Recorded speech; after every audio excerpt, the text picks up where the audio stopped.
tila ay nasaktan ang isang tumatakbong senador matapos sabihin ng ating presidente na ang kanyang mga katunggali ay tila nagdi-deliver lamang ng suka at sa mga pahayag na yan ni Bongbong Marcos ay tila nasaktan ang isa niyang iniindorsong kandidato para sa midterm election. At sinabi pa nito na ang kanyang mga katunggali ay kumukuha lamang ng mga pipitsugin na mga tao para maging senador. Ang mga pahayag na yan ni Pangulong Marcos ay umani ng iba't ibang reaksyon, lalong-lalo na sa social media na kung saan ang kanyang mga naging pahayag sa kick-off rally ng kanyang mga kandidato ay hindi sinang-ayunan ng buong Pilipinas. Dahil nga ang mga naturang pahayag nito ay hindi tumutukoy sa kanyang katunggaling partido, bagkus ito ay tumutukoy sa kanyang partido at nagmukhang katawa-tawa lamang ang mga naging pahayag nito na lubos na nagpahiya sa ilan niyang kapartido dahil nga ang tinutukoy ng kanyang mga pahayag ay hindi sa kalaban kundi sa kanyang partido. Ito kasi yun, ang tinutukoy niya ng mga kumakandidato sa pagkasenador ay tila nagdi-deliver lamang ng suka. Kung matatandaan nyo, nitong mga nakalipas na mga taon o dekada, may isa siyang kapartido na nagkaroon ng isang patalastas patungkol sa suka na kung saan ay kasama pa ang magulang ng kumakandidatong pagkasenador na ito.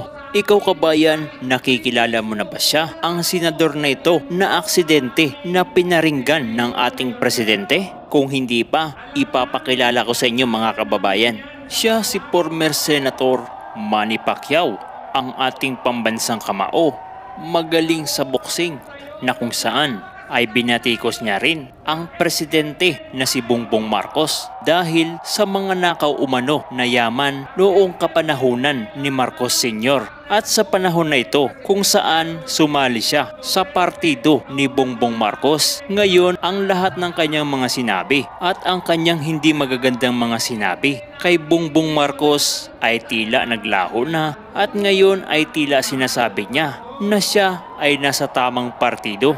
Subalit sa pagkakataong ito na muli niyang narinig yung mga patutsada ni Bongbong Marcos patungkol sa katunggaling partido ay tila hindi naman nagustuhan ni former Senator Manny Pacquiao dahil nga ang tinutukoy na tila nagdi-deliver lamang ng suka ay siya mismo dahil nga sa kanyang naging patalastas nitong mga nakalipas na mga taon.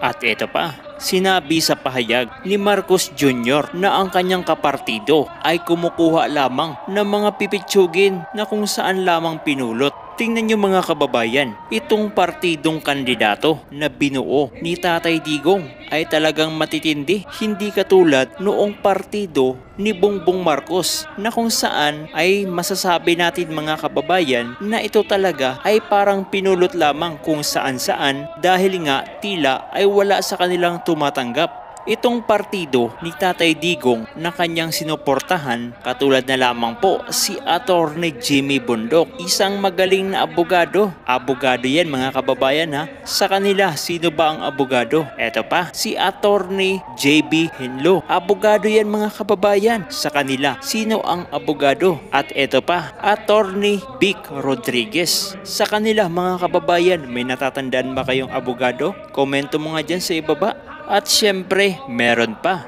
Nandyan si Attorney Raul Lambino. Attorney din yan mga kababayan.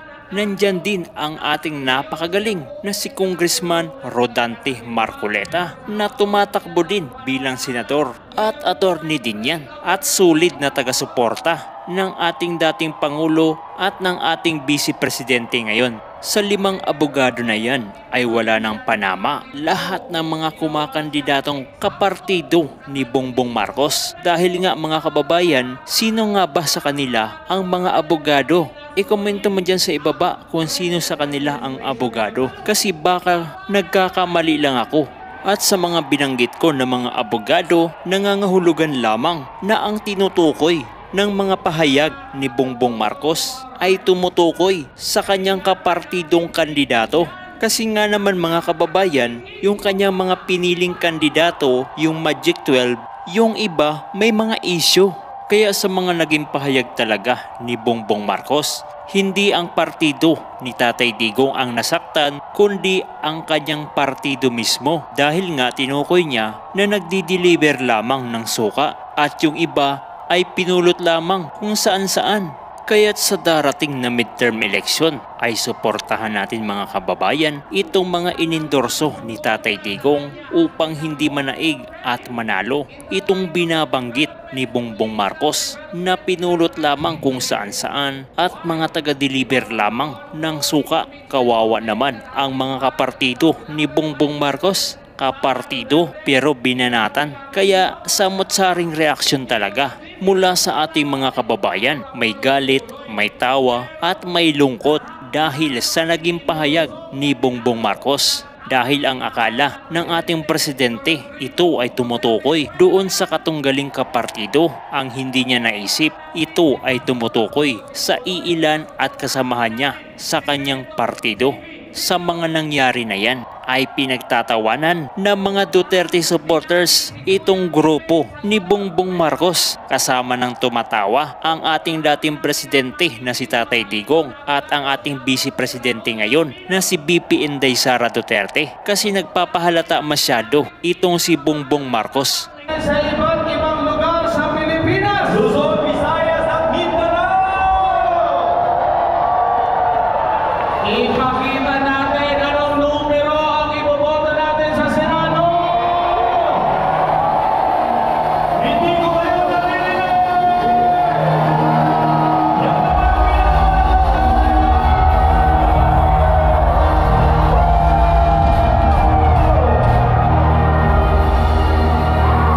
Sino ang iboboto natin sa Senado? Mga numero ba ang makikita? Sino? Ayan. Sa pagkakataon ito mga kababayan, i-acknowledge natin ang ating mga kababayan na simultaneously nationwide po nagsama sa ating live. Meron dahil ang kanya-kanya mga level doon. Yes. At napapanood tayo kung ano yung ginagawa natin dito. Unahin muna natin sa pag-recognize yung mga kababayan natin dyan sa Bicol Region, sa Sorsogon! Barangay Columbus Gym, Kasiguran, Sorsogon! Ayan. Sa bayan din tayo pinapanood at sinasamahan dyan po sa Central Luzon, sa Pampanga! Ako sa Sindala Gym, San Bernardo, Pampanga! Sa mga Ilonggo, diyan sa Iloilo, San Miguel Gym, Iloilo City. O diyan sa Mindanao, lugar sa mga Tiyaga, Cagayan de Oro City. Barangay Lapasan Gym, Cagayan de Oro. Pati yung saan? Pati mga taga-Leyte nanonood sa atin. Nagaorbo. Sinasabayan din tayo diha sa Coronadal. South Cotabato naman yan. At dyan din pala sa sa Visayas City. Sa Visayas City. Bacolod City sa Visayas. Saga Bacolod. Di po magpaulahi ang atong mga kaitsunan mga Bisaya diha sa Tagum City. Hindi rin magpapahuli diha sa Davao City sa Turin. Punong-puno kapag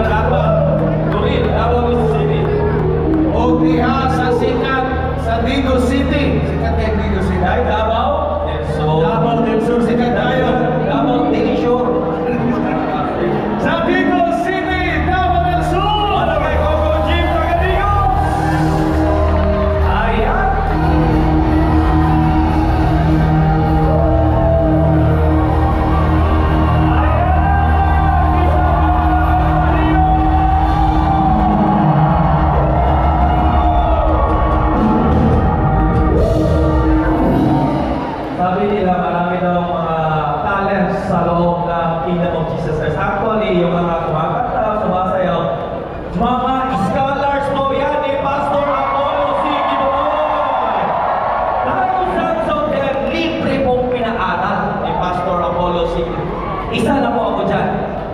Libre po natulungan ni Pastor, and Pastor, when Pastor helps, he will not ask you anything in return. Dahil taos-puso po ang pagtulong ni Pastor. May nagsabi kanina, parang hindi nila nakuha na ano daw yung pinakita. No? Ulitin lang po natin, no? Sa Times Square, New York po yun, United States of America, yung LED wall kanina. At syempre pa, the only network na in-invite sa inauguration ni President Trump, walang iba ang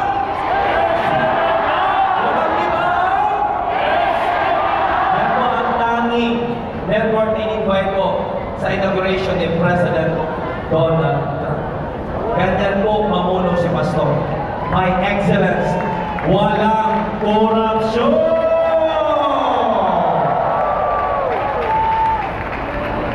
At para i-introduce sa atin, excited na ba tayo marinig si Pastor? Excited na ba tayo marinig si Pastor? Tawagin pa natin ang representative, tagapagsalita po ng ating kandidato, Senator Pastor Apollo C. Quiboloy, Attorney Estrelito Torion.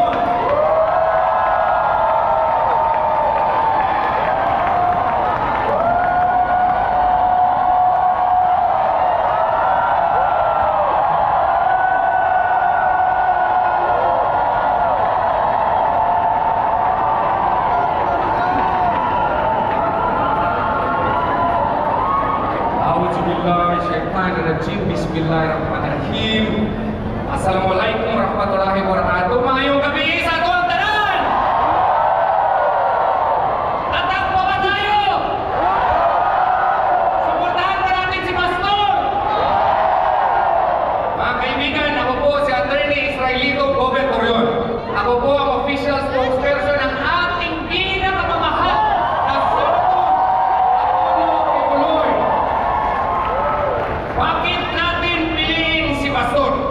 Si Pastor ay anak po ng mahirap. Galing po siya sa kahirapan. Kaya naiintindihan po niya ang kahirapan.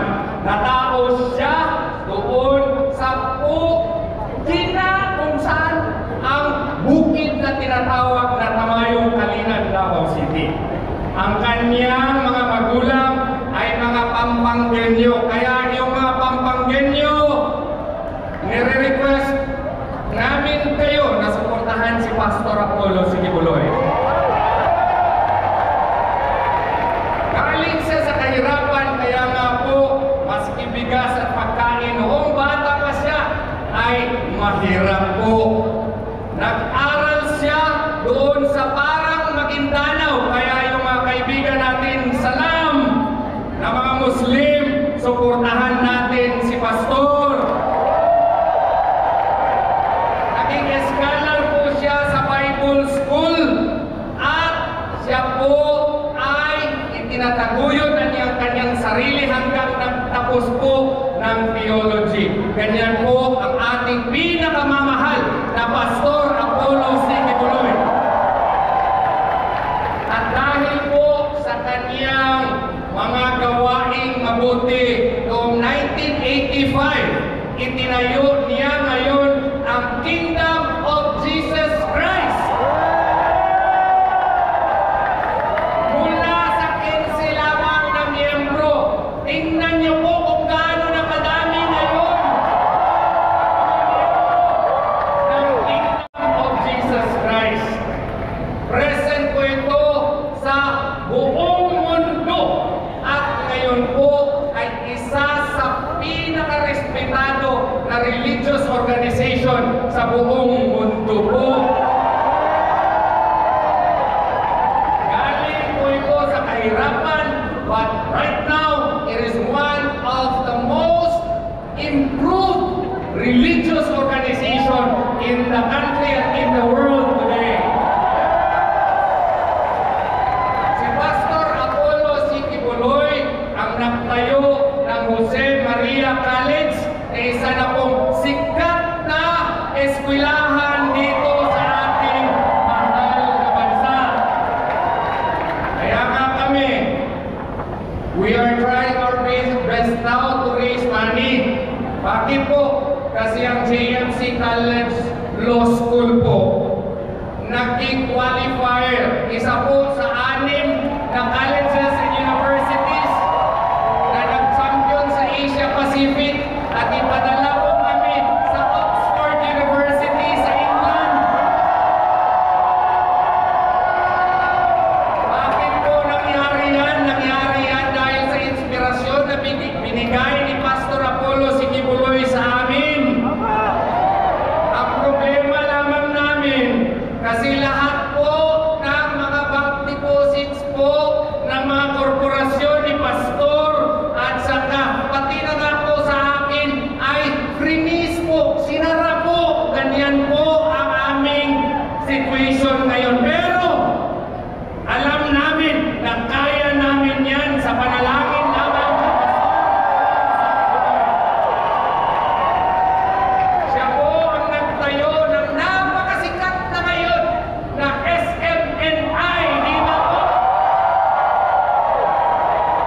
Ang SMNI lamang ang nagtulong ni Presidente Rodrigo Duterte noong nakaraang eleksyon at saka yung presidente natin ngayon na nakalimutan na ata niya ang tulong ng ating mahal na pastor. Nagkaroon ata ng amnesia ang ating presidente ngayon sa tulong ni Pastor Apollo Sikibuloy. Tinayo rin ni Pastor Apollo Sikibuloy ang Suara Sub. Tinayo niya ang Keepers Club International. Tinayo niya ang Children's Fund Foundation. At iba-iba pang organisasyon na nandito sa Pilipinas at mag-iba sa ibang bansa. Yan po si Pastor Apollo Sikibuloy. Meron siyang kaibigan. Hindi lamang kaibigan, kundi para na niyang kapatid. Tinulungan niya noong eleksyon at naging presidente ang ating pinakamamahal na Presidente Rodrigo Duterte. Dahil po sa kanyang suporta ng ating pinakamamahal na Presidente Rodrigo Duterte at sa kanyang anak, ang ating Vice Presidente Sara Zimmerman Duterte. Alam na po ninyo kung anong nangyari sa KOJC at sa kay Pastor Apollo Sikibuloy. Ginawa siyang poster boy ng political harassment of the present administration. Binuhay ang patay na kaso at ngayon siya po ay nakakulong at nagkasakit pa, pero sa awa ni Allah subhanahu wa ta'ala, ngayon po ay recovery na si Pastor.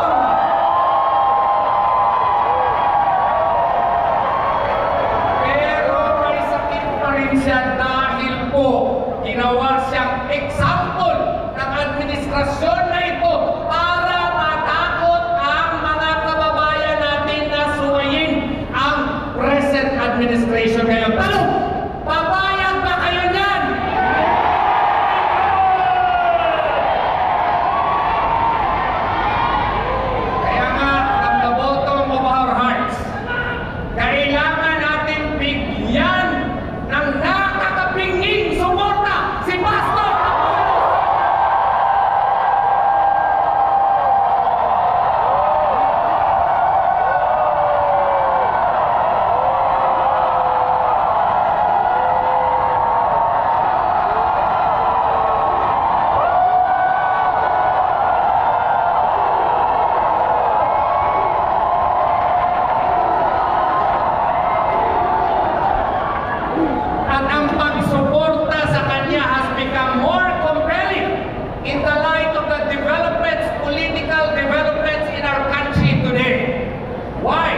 Presidente Duterte. Sino yun? Ang suportado po ng mga katutubo natin, si Senator Kapuyan. At suportahan din natin yung mga party list na nandito po at nagsalita ngayong hapon at ngayong gabi. Pwede ba yun? Bakit po kailangan natin silang suportahan? Suportahan natin sila because just in case yung impeachment complaint po ay ipapatuloy sa next na Senado, kailangan natin ang kanilang suporta para hindi makuha yung required 2/3 vote ng Senado. Kaya kailangan tayo, vote straight tayo ngayon na election.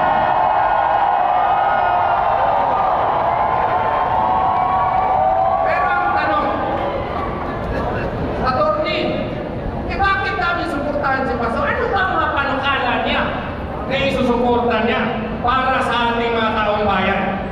Isasabi po ni Pastor yan, pero ito po ang mga importante. Una, magtalaga siya ng batas ang tawag Comprehensive Social Protection Bill. Meron ng batas ngayon, Republic Act 11310 or Social Pension and Indigent Senior Citizens Act. Pero po ang batas na ito, ang objective po nito is to rationalize ayuda system. Yung ayuda ngayon kasi, wala pang klarong batas yan. Kaya kung sinong bibigyan ng mga ayuda, yung mga lakas sa kapitan, lakas ng congressman, lakas ng mayor, di ba po? Ginagawa po ang ayuda ngayon as a political tool of the present administration, not only to influence voters, but to urge voters to support their candidates. Di ba tama po?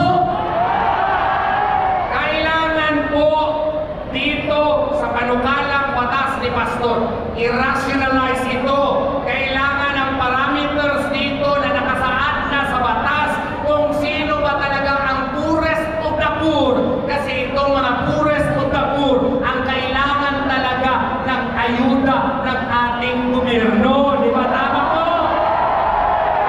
Walain dapat yung mga palakasan sa politiko para po yung mga poorest of the poor talaga ang maaayudahan. Ang gusto nga ni Pastor, pag ma-identify ito, dapat may publication requirement din. Pwede makuha ang listahan, hindi naman ipapublish kasi nakakahiya yun. Kung gusto mo makakuha ng listahan, pwede available yun. Bakit? Kaya para meron ding remedy. Yung driver ng kapitan, yung kanyang kabit na naging ayuda na, o yung kanyang mga girlfriends, pwede rin questionin doon sa korte para magkaroon ng summary hearing. At kung ma-prove na wala siyang karapatan, pwede siyang tanggalin at palitan. Di ba maganda po? Gusto rin niya na merong regular assessment ng mga beneficiaries. At saka gusto niya holistic ito. Merong healthcare at meron ding housing. Yun ang gusto ni Pastor. Gusto rin niya magkaroon ng trabaho ang ating mga walang mga trabaho. Yun ang gusto ni Pastor. Katulad po sa Kingdom of Jesus Christ, lahat po, halos lahat ay may trabaho kung full-time ministry worker ka.